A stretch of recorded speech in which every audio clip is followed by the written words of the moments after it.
I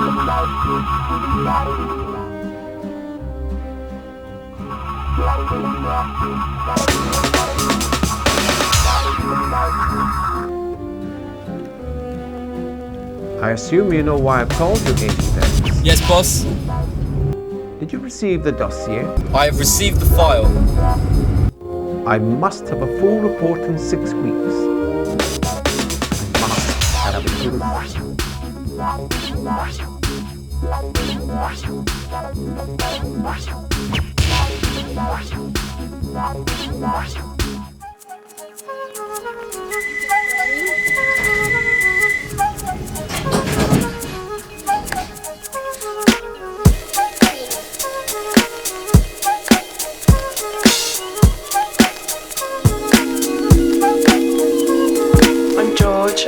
I work for Botcher and Scarpa. I've been working here for about 7 years. The hospital's been going since '96. Vinyl has been going about 4 years. Turntable Radio is a show dedicated entirely to turntablism. Just trying to get through in life playing my music. Bit of hard house, bit of proggy house, some breaks now as well. There's the label Institute here. We never really used to do breaks, but getting into that now. We've got a bar, we've got a record shop, we've got a record label as well.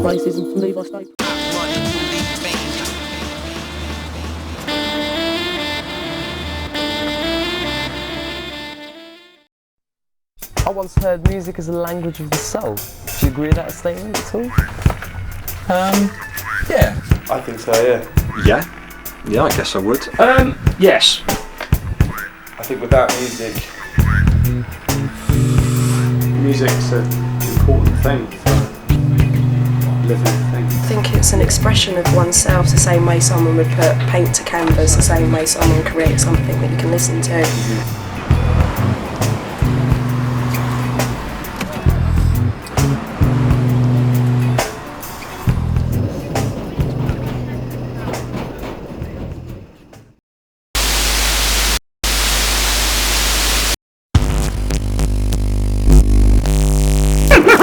Honey, I got rhythm. How do you feel about the music scene today? The music scene's changed a lot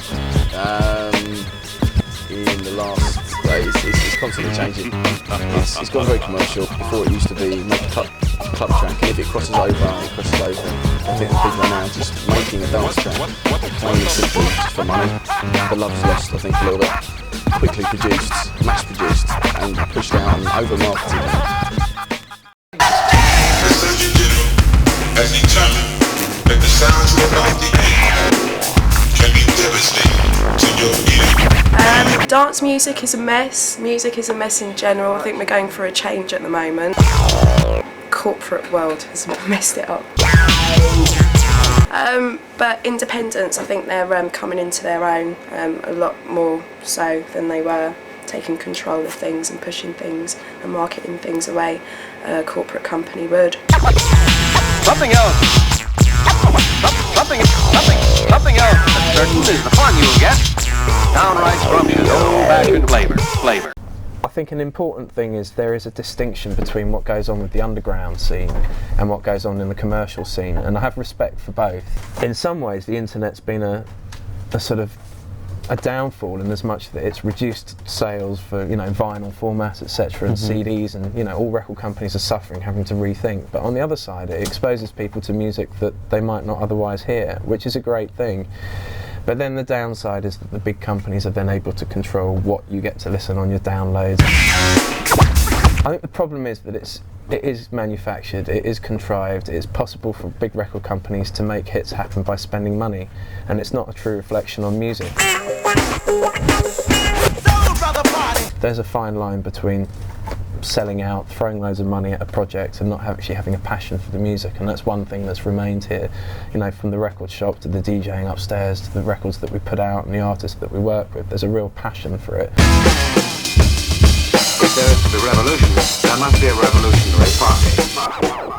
The big companies have got themselves into a terrible mess because they have become part of media conglomerates. Their primary goal is shareholder value, and the route they've taken to try and maximise shareholder value has been to pursue short-term profits on pop acts. We've got to do something about it. What happens is the way the music business is run, big record companies spend a lot of money on acts, and they put out 10 albums, spend $500,000 on each album, and one or two of those albums will probably make a profit. All the rest will make a loss.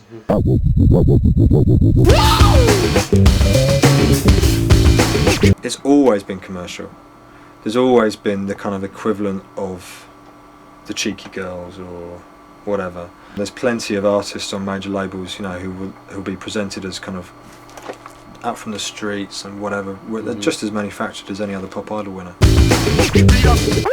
Because of the fact that the major companies are continually kind of buying each other up, the amount of major record companies is being thinned out to just like what's potentially just going to be fairly soon maybe just 4 companies who clearly wield an enormous amount of power. You know, they let's face it, they own the music business.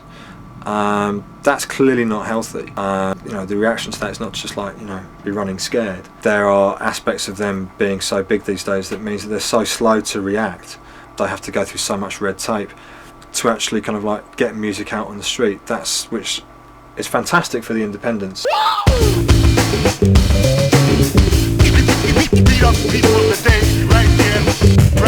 The major labels are now merging to try and, you know, survive, I guess.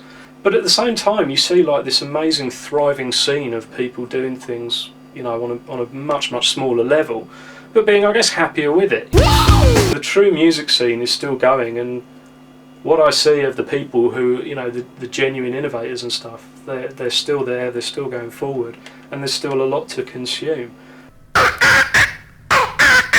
Yeah, you do meet a lot of different kind of people, and the style of music is completely different. So, yeah, I think it's all good.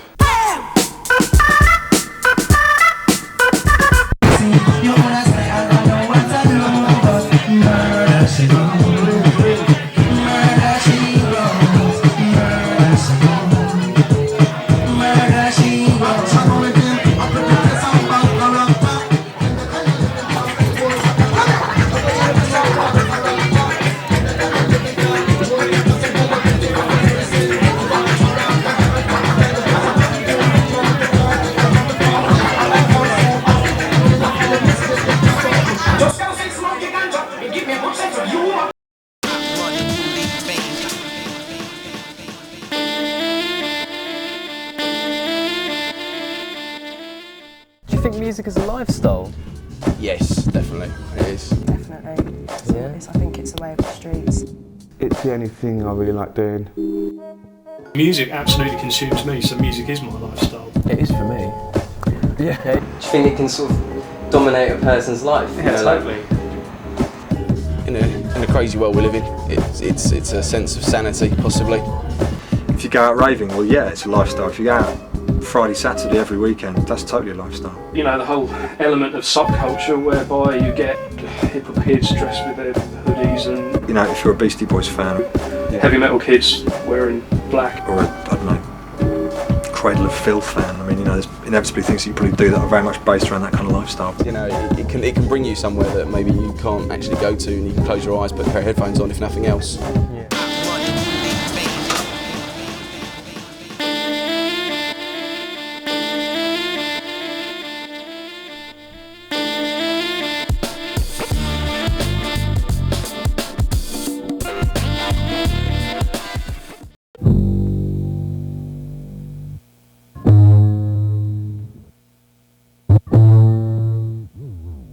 Do you think music sells better with like music videos? It definitely helps because it kind of gives your audience something to see visually, the personality behind a tune, so it definitely helps. Right now, we're going to get together and give you a tune that we have. Well, I think that basically, I mean, there's no getting around from the fact that music videos are a marketing tool.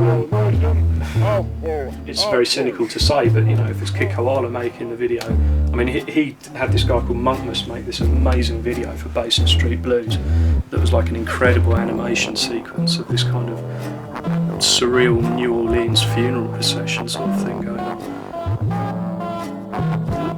The world's been hooked on film since, you know, motion pictures began, and and it's just another extension of that.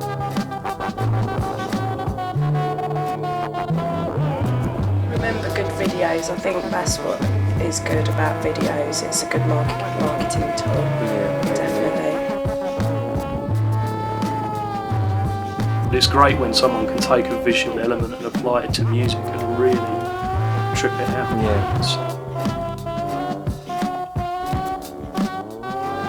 By the power of Ra.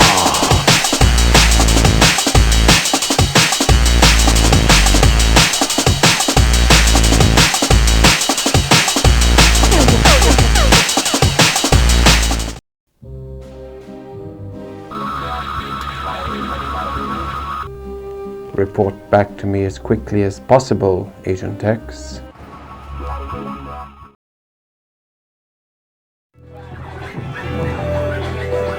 DJ Babu from the Beat Junkies actually came up with the term. It's turntables. It's using the turntables as an instrument. Good evening, everybody. Welcome to tonight's Turntable Radio. Stay with us. There is much sick battle action to be checking out. Turntablism originally was a great term. It was used to describe, music made on turntables, and basically in a period where people thought scratch DJs were just the guys who stood at the back of the band, just doing the odd cuts in the breakdown between an MC rhyming or whatever.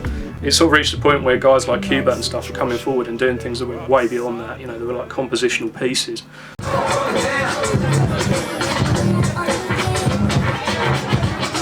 You can use a turntable to create a loop of a beat or whatever, but you can also use turntables to manipulate sound in a way that nobody else can.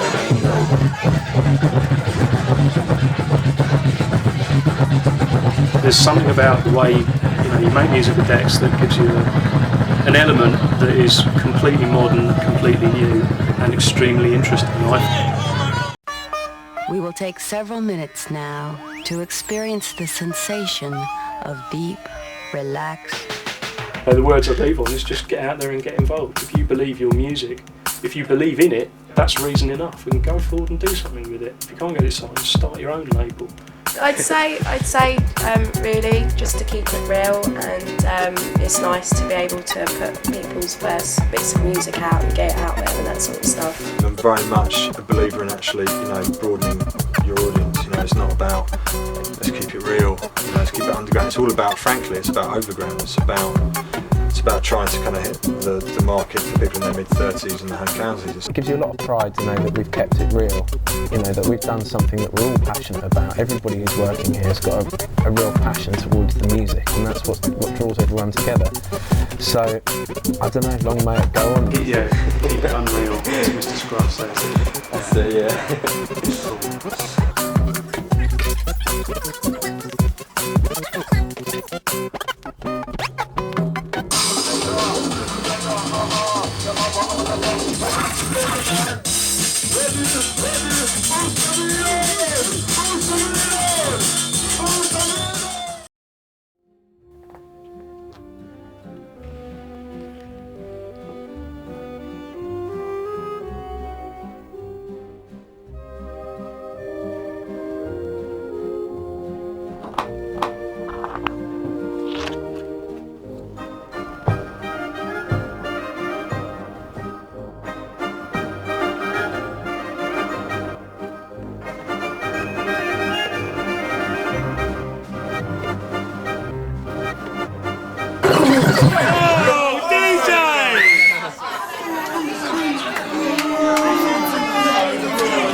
Let's go.